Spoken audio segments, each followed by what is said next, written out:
どうしたって許せない夢も止まれない今も誰かのために強くなれるならありがとう悲しみよ。 Hai, selamat datang di channel gua. Di video gue kali ini gue bakalan bahas mengenai cerita dari novel seri Kensoki. Video ini adalah kelanjutan dari video sebelumnya. Jadi, buat kalian yang belum nonton video sebelumnya bisa nonton dulu. Dan juga, video ini akan berisikan spoiler berat bagi kalian yang belum baca novel ataupun nonton animenya. Dan untuk kalian para penonton baru yang belum subscribe, silahkan subscribe dulu supaya channel ini berkembang dan menjadi lebih baik.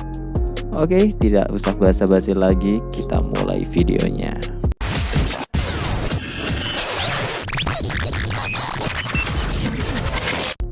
Cerita diawali dengan Latifah yang baru saja selesai menulis buku hariannya. Nampaknya dia mulai menulis sejak 2 tahun setelah Rio meninggalkan desa. Latifah tampak berseri-seri saat menyimpan buku itu. Di sisi lain, Rio saat ini terbang di atas penghalang desa Roh. Sudah 2 minggu sejak dia meninggalkan wilayah Yagumo, dan sekarang dia memasuki desa Roh lagi. Saat ini, Rio memasuki perbatasan desa. Dia yakin bahwa para penjaga sudah menyadari kehadirannya. Tak lama kemudian, Rio melihat Ariel, roh kontrak milik Orpia, dan kemudian disusul oleh beberapa orang di belakangnya. Banyak orang yang bersenjata, tapi tak memusuhi Rio. Di antara mereka ada Latifah yang kemudian memanggil Rio dan memeluknya. Sarah, Alma, Uzuma, dan Orpia yang ada di sana juga menyapa Rio. Setelah mengobrol sedikit, Sarah dan yang lainnya lalu memandu Rio untuk masuk ke dalam desa, dan mereka kemudian turun di alun-alun desa.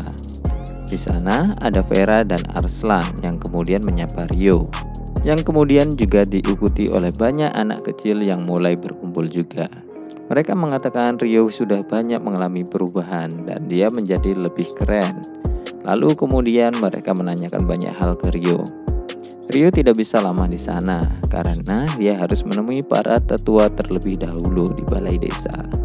Setelah Rio menyapa para tetua, malamnya mereka mengadakan pesta penyambutan kecil di kafetaria balai desa.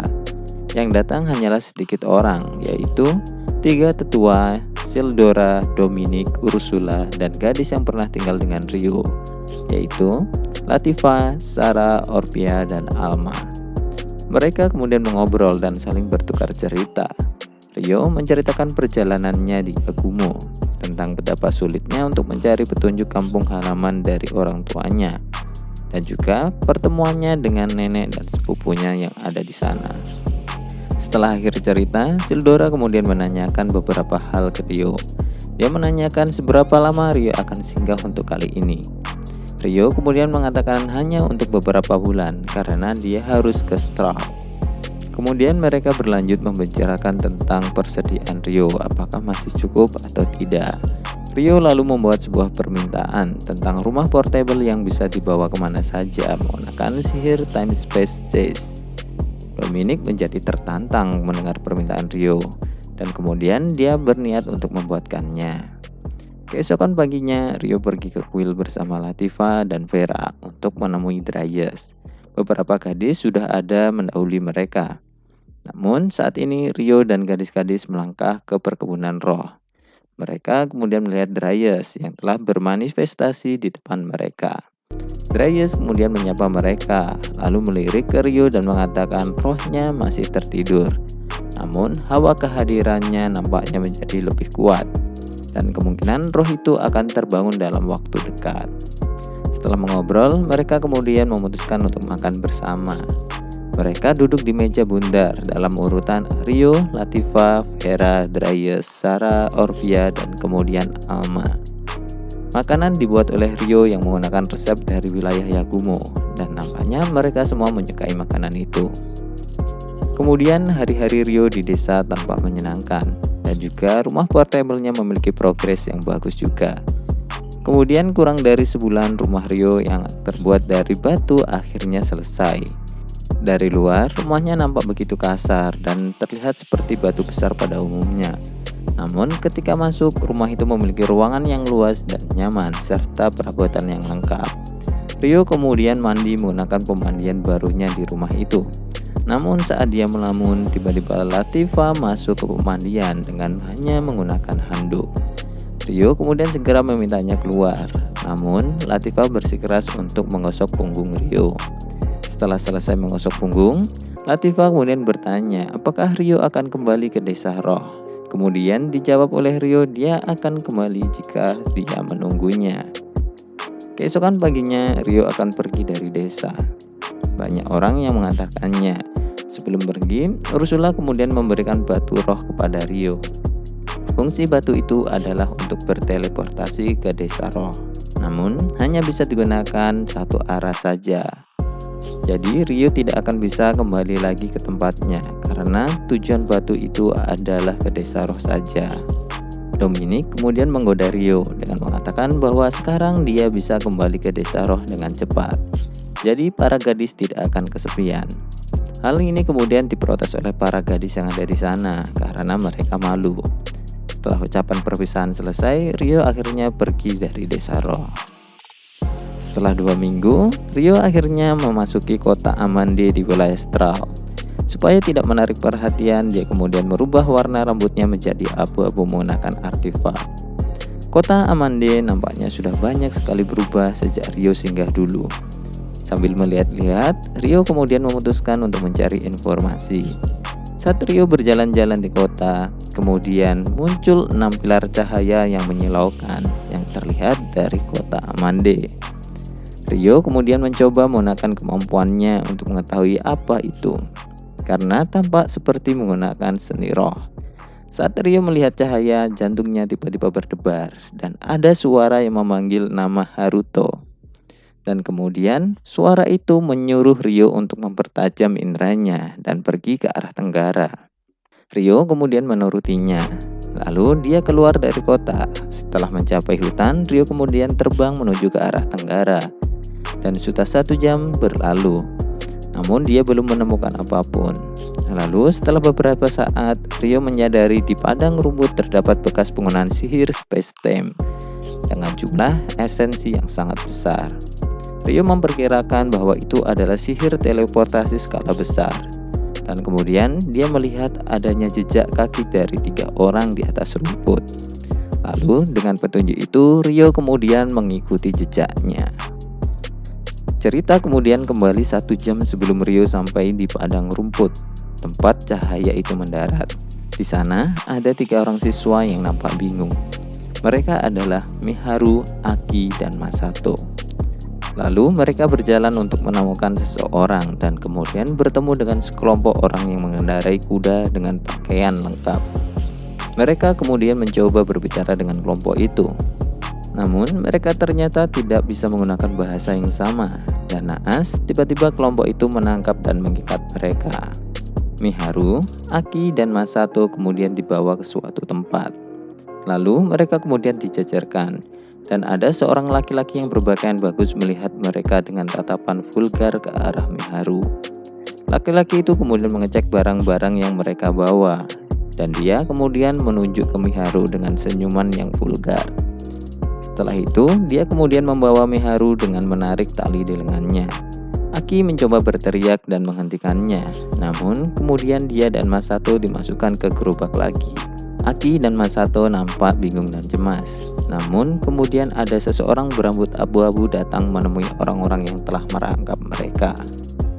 Dan kemudian Aki memutuskan untuk berteriak meminta tolong. Pria itu mendengarnya dan kemudian dia bertarung dengan orang-orang yang menangkap mereka. Dan kemudian gerobak mereka pun dibuka.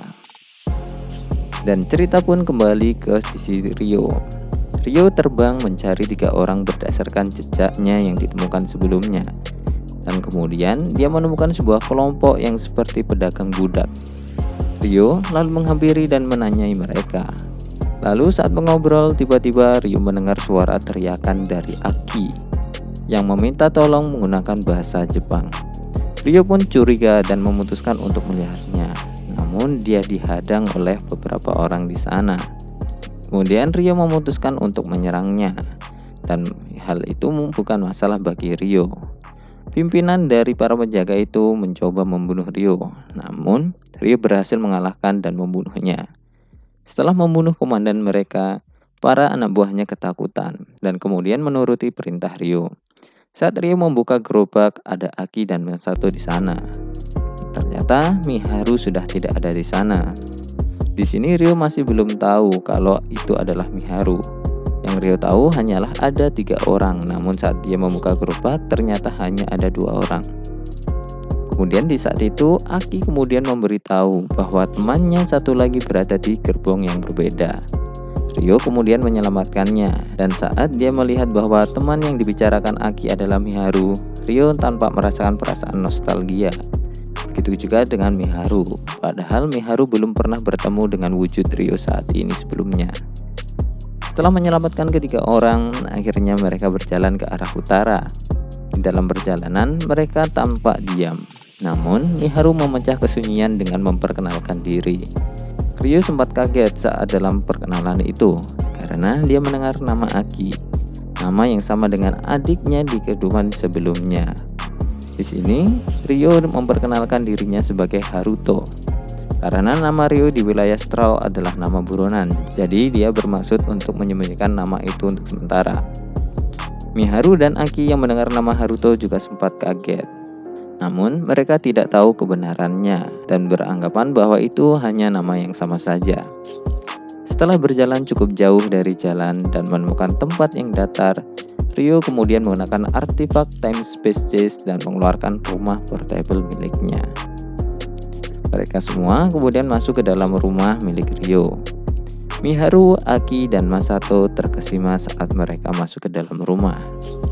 Setelah menyuguhkan minuman, Ryo kemudian menanyakan mengapa mereka ada di tempat itu. Miharu sebagai perwakilan kemudian menjawab, mereka sebenarnya tidak tahu apa-apa. Yang mereka ingat, tiba-tiba saja mereka berpindah di tempat itu. Ryo kemudian menjelaskan bahwa mereka saat ini bukan berada di bumi. Ryo juga menjelaskan alasan dia bisa menggunakan bahasa Jepang karena dia adalah orang Jepang di kehidupan sebelumnya, merupakan seorang mahasiswa dari Jepang. Reaksi mereka agak bingung. Kemudian Miharu bertanya, apa yang akan terjadi jika saat itu Ryo tidak menolong mereka? Di sini, Miharu memanggil Ryo sebagai Haruto karena di perkenalan Ryo menyebutkan namanya sebagai Haruto. Ryo kemudian menjawabnya, jika dia tidak menyelamatkan mereka saat itu, mereka akan menjadi budak. Tidak seperti di bumi, di dunia ini mempunyai budak sangatlah wajar. Mendengar ini, mereka kemudian sulit untuk menerimanya. Ryo kemudian mengganti topik dengan mengatakan bahwa ada kemungkinan mereka bisa kembali ke dunia mereka menggunakan sihir space time.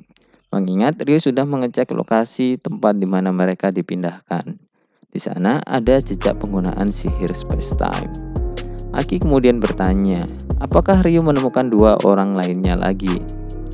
Ryo menjawab dengan tidak tahu dan kemudian menanyakan detail tentang 2 orang tersebut. Rupanya, sebelum mereka berpindah, mereka berkelompok berisikan 5 orang. Dan saat mereka pulang, ada cahaya keluar dari kakak Aki dan kakak kelasnya Miharu. Dan kemudian cahaya itu menyebar dan menyedot mereka juga. Di sini, kemudian Ryo menyimpulkan bahwa kemungkinan besar Miharu, Aki, dan Masato sebenarnya tidak dipanggil. Namun, melainkan ikut tertarik pindah ke dunia lain, karena mereka ada di sekitar target yang dituju untuk dipindahkan. Namun posisi mereka saat berpindah nampaknya mengalami gangguan dan terpencar dari kedua orang itu. Setelah obrolan itu dan menjelaskan mengenai dunia ini, Ryo kemudian menawarkan bantuannya untuk mengajari mereka bertahan hidup di dunia ini. Namun dengan syarat mereka harus merahasiakan bahwa Ryo memiliki ingatan kehidupan sebelumnya yang hidup di Jepang. Mereka kemudian setuju. Ryo lalu menjelaskan cara menggunakan berbagai alat di rumahnya. Dan kemudian Aki mandi, sementara Masato berkeliling rumah. Dan di tempat lain, Ryo bersama Miharu memasak makanan mereka. Tepat ketika Ryo dan Miharu mulai memasak, Aki sedang berendam di dalam bak air mandi dan menatap ke arah langit-langit dengan linglung. Dia memikirkan kembali berbagai peristiwa yang sudah terjadi hari ini, mulai saat dia dipindahkan hingga hampir menjadi budak. Kemudian saat dia membayangkan Ryo, dia teringat oleh kakak laki-lakinya dulu. Kakak laki-lakinya dulu bernama Amakawa Haruto. Aki membenci Haruto karena dia merasa telah ditinggalkan pada saat kecil dan mengecap Haruto sebagai pembohong. Aki kemudian mengingat-ingat lagi ingatan ketika dia masih kecil sebelum perceraian orang tua mereka. Dia selalu bersama Haruto dan Miharu, dan mereka menjanjikan untuk bisa tinggal bersama. Namun setelah berpisah, Aki menganggap Haruto pembohong karena Haruto tidak menepati janjinya dan hanya Miharu yang menepati janjinya. Kemudian kebencian dalam diri Aki selalu dia pendam. Bahkan ayah tiri, kakak tiri, dan adik tirinya tidak tahu mengenai dendam itu. Dan bahkan kemungkinan besar ayah tiri, kakak tiri, dan adik tirinya tidak tahu siapa itu Haruto. Aki kemudian berhenti memikirkan Haruto, dan dia mulai memikirkan apa yang terjadi dengan kakak tirinya dan kakak kelas Miharu. Sendo Takahisa adalah anak dari pernikahan ayah tiri Aki sebelumnya dan kakak laki-laki dari Masato. Dia berusia 16 tahun, usia yang sama dengan Miharu. Kemudian melalui bantuan Aki, Takahisa kemudian dikenalkan kepada Miharu. Dan kemudian dia jatuh cinta pada Miharu pada pandangan pertama. Takahisa kadang-kadang bisa sedikit tidak bisa diandalkan, tetapi dia ramah dan baik, serta berhasil dalam belajarnya dan juga olahraga. Takahisa juga cukup tampan, sehingga cukup populer di kalangan gadis-gadis. Lalu hanya butuh beberapa tahun sejak ibunya menikah lagi untuk membuat Aki sudah bangga untuk memanggilnya sebagai kakaknya. Sementara Sumimaru Satsuki adalah kakak kelas dari masa SMP yang sama dengan Miharu dan Takahisa. Dan dia merupakan ketua OSIS tempat mereka bergabung dulu. Kemudian Miharu dan Takahisa kemudian bertemu lagi dengan dia saat mereka masuk ke upacara pembukaan SMA mereka sebelum kemudian pindah ke dunia ini. Aki juga nampaknya mengenal Sumimaru Satsuki. Setelah Aki dan Masato sudah mandi, mereka kemudian makan malam bersama dengan makanan menu Jepang. Setelah makan, kemudian Miharu mandi paling akhir. Sementara itu, Ryo yang sudah mandi, dia sedang duduk sendiri sambil minum tehnya. Ryo memikirkan Miharu, gadis yang dicintai Amakawa Haruto. Gadis yang dicintai Haruto yang tiba-tiba menghilang beberapa tahun sebelum dia masuk universitas, yang tiba-tiba sekarang muncul di depannya. Ryo merasa bingung dengan perasaannya sebagai Haruto telah kembali lagi. Dia sempat berpikir, apakah dia akan mengatakan identitasnya sebagai Amakawa Haruto dan kemudian menyatakan cintanya. Namun di benak Ryo kemudian dia berpikir akan penolakan. Dan kemudian dia memutuskan untuk membantu mereka terlebih dahulu, karena membeberkan identitas aslinya saat ini akan memperburuk kondisi. Sesaat setelah itu Miharu kemudian keluar dari kamar mandi dan kemudian menghampiri Ryo. Ryo kemudian mengajak Miharu untuk berbelanja besok supaya mereka bisa berganti pakaian. Namun hanya Miharu saja yang diajak karena akan sulit jika harus membawa mereka semua, mengingat betapa menonjolnya penampilan mereka saat ini. Oke, sekian dulu untuk pembahasan video kali ini. Kelanjutan cerita akan dibahas ke video selanjutnya. Like video ini jika kalian suka, komen untuk mengoreksi atau menambahkan informasi, jangan lupa subscribe dan share. Terima kasih sudah mendengarkan dan goodbye.